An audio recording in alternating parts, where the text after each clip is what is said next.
नवी मुंबई महानगरपालिका माध्यमिक शिक्षण विभाग द्वारा प्रस्तुत। नमस्ते छात्रों, मैं आपका हिंदी अध्यापक गेनू लोखंडे हूँ। आज हम इस वीडियो में व्याकरण के बारे में जानकारी लेंगे। भाषा हमारे जीवन का अविभाज्य अंग है और भाषा की शुद्धता के लिए व्याकरण जरूरी है। तो चलिए आज हम विराम चिन्हों की जानकारी लेंगे। विराम चिन्ह इसे कहते हैं। वाक्यों को लिखते समय अलग अलग भाव को प्रकट करने के लिए, वाक्य का अर्थ स्पष्ट करने के लिए, उतार चढ़ाव और ठहराव दर्शाने के लिए जिन चिन्हों का प्रयोग वाक्य के बीच में या अंत में किया जाता है उन्हें विराम चिन्ह कहते हैं। इस वीडियो में हम कौन कौन से विराम चिन्ह देखने वाले हैं? तो पूर्ण विराम, अल्प विराम, अर्ध विराम, अपूर्ण विराम, प्रश्न चिन्ह, विस्मयादि बोधक चिन्ह, एक हरा अवतरण चिन्ह, दोहरा अवतरण चिन्ह, योजक चिन्ह, निर्देशक चिन्ह, लघु कोष्टक, दीर्घ कोष्टक, मंझला कोष्टक, विवरण चिन्ह है। पहला विराम चिन्ह है पूर्ण विराम। यह पूर्ण विराम का चिन्ह है और उसे अंग्रेजी में फुल स्टॉप कहते हैं।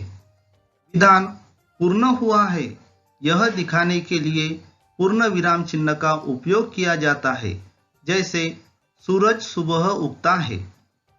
दूसरा विराम चिन्ह है अल्प विराम। यह अल्प विराम का चिन्ह है और उसे अंग्रेजी में कॉमा कहते हैं। वाक्य पढ़ते समय जिस स्थान पर थोड़ी देर रुकना हो वहां पर अल्प विराम का चिन्ह लगाया जाता है, जैसे आप घर जाइए, मैं बाद में आता हूँ। अगला विराम चिन्ह है अर्ध विराम। यह अर्ध विराम का चिन्ह है और इसे अंग्रेजी में सेमीकोलन कहते हैं, जिन्हें और से नहीं जोड़ा जा सकता। ऐसे दो उपवाक्यों को जोड़ते समय अर्ध विराम चिन्ह दिया जाता है, जैसे जिसे देखो मुझे चाहता है, मुझे पाने के लिए व्याकुल रहता है। चौथा विराम चिन्ह है अपूर्ण विराम। अपूर्ण विराम को ही उपविराम या विसर्ग चिन्ह भी कहते हैं। अपूर्ण विराम का इस तरह का चिन्ह है, उसे अंग्रेजी में कॉलन कहते हैं। किसी शब्द को अलग दर्शाना हो तब अपूर्ण विराम का चिन्ह लगाया जाता है। विज्ञान, वरदान या अभिशाप, किसी वस्तु अथवा विषय के बारे में बताना हो तब अपूर्ण विराम का चिन्ह दिया जाता है, जैसे कृष्ण के अनेक नाम हैं, मोहन, गोपाल, गिरधर आदि। अगला विराम चिन्ह है प्रश्न चिन्ह। प्रश्न चिन्ह को ही प्रश्नवाचक चिन्ह कहते हैं और वह इस तरह का होता है। प्रश्न चिन्ह को अंग्रेजी में क्वेश्चन मार्क कहते हैं। वाक्य में किसी प्रश्न पूछे जाने के भाव की अनुमति हो उस वाक्य में प्रश्न चिन्ह दिया जाता है, जैसे तुम तो इस गांव के नहीं लगते। जहां स्थिति निश्चित न हो वहां पर प्रश्न चिन्ह दिया जाता है। छठवां विराम चिन्ह है विस्मयादि बोधक चिन्ह। यह विस्मयादि बोधक चिन्ह है और इसे अंग्रेजी में एक्सक्लेमेशन मार्क कहते हैं। हर्ष, शोक, प्रशंसा, आश्चर्य, घृणा आदि भावों का बोध कराने के लिए वाक्य में विस्मयादि बोधक चिन्ह दिया जाता है, जैसे छी तुम कितने गंदे हो। अगला विराम चिन्ह है एक हरा अवतरण चिन्ह। यह एक हरा अवतरण चिन्ह है और इसे अंग्रेजी में सिंगल कोटेशन मार्क कहते हैं। शीर्षक, पुस्तक, संस्था का नाम निर्देश करते समय एक हरा अवतरण चिन्ह दिया जाता है, जैसे प्रेमचंद का गोदान यह उपन्यास महत्वपूर्ण माना जाता है। विशेष शब्द, पद, वाक्य खंड बताते समय एक हरा अवतरण चिन्ह दिया जाता है, जैसे महात्मा गांधी जी ने चले जाओ का आंदोलन किया। किसी व्यक्ति के विचार अप्रत्यक्ष रूप से लिखते समय एक हरा अवतरण चिन्ह लगाया जाता है, जैसे बड़ों का सम्मान करना चाहिए, ऐसा शिक्षक ने कहा था। अगला विराम चिन्ह है दोहरा अवतरण चिन्ह। यह दोहरा अवतरण चिन्ह है और इसे अंग्रेजी में डबल कोटेशन मार्क कहते हैं। एक हरा या दोहरा अवतरण चिन्ह को ही इन्वर्टेड कॉमा भी कहा जाता है। दोहरा अवतरण चिन्ह का उपयोग देखिए। किसी के कहे या लिखे हुए शब्द को उसी तरह प्रकट करने के लिए दोहरा अवतरण चिन्ह लगाया जाता है। जैसे शिक्षक ने कहा, मानवता ही सबसे बड़ा धर्म है। महत्वपूर्ण कथन कहावत को दर्शाने के लिए दोहरा अवतरण चिन्ह का उपयोग किया जाता है, जैसे अंत भला तो सब भला। 9वां विराम चिन्ह है योजक चिन्ह। यह योजक चिन्ह है और इसे अंग्रेजी में हाइपन कहते हैं। दो शब्दों का युग्म शब्द बनाने के लिए योजक चिन्ह का उपयोग किया जाता है। रात दिन, सुख दुख, फल फूल। एक ही शब्द को दो या अधिक बार दोहराने पर योजक चिन्ह दिया जाता है। अगला विराम चिन्ह है निर्देशक चिन्ह। निर्देशक चिन्ह को ही संयोजक चिन्ह कहते हैं।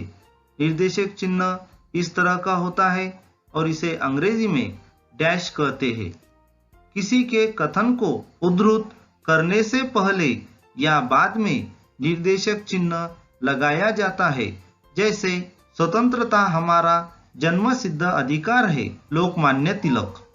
संवाद वार्तालाप में निर्देशक चिन्ह का उपयोग किया जाता है, जैसे आनंद, कहाँ जा रहे हो? सुदेश, पाठशाला जा रहा हो। किसी विशेष बात का स्पष्टीकरण देना हो तब निर्देशक चिन्ह का उपयोग किया जाता है, जैसे वह लड़का जो प्रथम आया है वह हमारे घर के पास रहता है। अगला विराम चिन्ह है लघु कोष्टक। लघु कोष्टक को ही छोटा कोष्टक कहते हैं। यह लघु कोष्टक है और अंग्रेजी में इसे राउंड ब्रैकेट्स कहते हैं। संवादमय लेखों में हाव भाव सूचित करने तथा अर्थ को अधिक स्पष्ट करने के लिए लघु कोष्टक का या छोटा कोष्टक का उपयोग किया जाता है, जैसे रामलाल कहाँ गए थे? यहाँ पर रामलाल क्रोध में है और क्रोध में है यह बताने के लिए लघु कोष्टक में क्रोध में लिखा गया है। लघु कोष्टक का दूसरा उपयोग है क्रम सूचक अक्षर और अंकों के लिए, जैसे कक्षा में दो प्रतिभावान विद्यार्थी है, एक अंकुश और दूसरा दीपाली। अगला विराम चिन्ह है दीर्घ कोष्टक। दीर्घ कोष्टक को ही बड़ा कोष्टक या वर्गाकार कोष्टक कहते हैं। यह दीर्घ कोष्टक है और इसे अंग्रेजी में स्क्वायर ब्रैकेट्स कहते हैं। लेखन में त्रुटि या पूर्ति बताने दूसरे कोष्टक को घेरने के लिए दीर्घ कोष्टक का उपयोग किया जाता है, जैसे तुम्हारी अर्जी नमूना ड के अनुसार होनी चाहिए। अगला विराम चिन्ह है मंझला कोष्टक। मंझला कोष्टक को ही सर्पाकार कोष्टक कहते हैं। यह मंझला कोष्टक है और इसे अंग्रेजी में ब्रेसेस या कुर्ली ब्रैकेट्स कहते हैं। एक साधारण पद से संबंध रखने वाले अलग अलग पंक्तियों के शब्दों को मिलाने के लिए मंझला कोष्टक का उपयोग किया जाता है, जैसे तुलसीदास कालिदास महाकवि माने जाते हैं। अगला विराम चिन्ह है विवरण चिन्ह। विवरण चिन्ह को ही आदेश चिन्ह कहते हैं। यह विवरण चिन्ह है और इसे अंग्रेजी में साइन ऑफ फॉलोइंग कहते हैं। वाक्यांश में जानकारी, सूचना या निर्देश दर्शाने के लिए विवरण चिन्ह का उपयोग किया जाता है, जैसे कृपया निम्नलिखित नियमों का पालन करें। किसी विषय को क्रम से लिखना हो तो विवरण चिन्ह का उपयोग किया जाता है। वचन के दो भेद होते हैं, एक एकवचन और दूसरा बहुवचन. धन्यवाद.